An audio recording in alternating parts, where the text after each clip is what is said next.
છોટાઉદેપુરના ક્વાંટના આંબાડુંગર ગામમાં રસ્તાના અભાવે લોકો હાલાકી ભોગવી રહ્યા છે। માનકુવા ફળિયાની પ્રસૂતાને જોડીમાં નાખી અને હાફેશ્વર સુધી લઈ જવામાં આવી।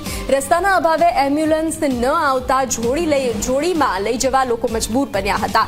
5 કિલોમીટર સુધી જોડીમાં ઉપાડી અને સ્થાનિકો તેને લઈ ગયા હતા। પ્રસૂતા મહિલાને હાફેશ્વરથી ક્વાંટ 108 મારફતે લઈ જવાઈ હતી।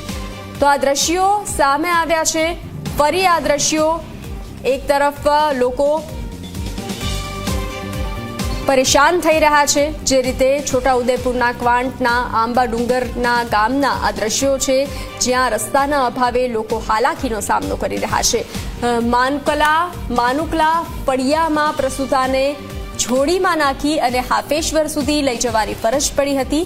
રસ્તાના અભાવના કારણે લોકો હાલાકી ભોગવી રહ્યા છે। રસ્તાના અભાવે એમ્બ્યુલન્સ પણ નથી પહોંચી શકતી। એમ્બ્યુલન્સ ન આવતા જોડીમાં લઈ જવા લોકો મજબૂર બન્યા છે। ત્યારે 5 કિલોમીટર સુધી જોડીમાં ઉપાડી અને આ પ્રસૂતા મહિલાને સ્થાનિકો લઈ ગયા હતા। ત્યારે પ્રસૂતા મહિલાને હાફેશ્વરથી ક્વાંટ 108 મારફતે લઈ જવાઈ હતી।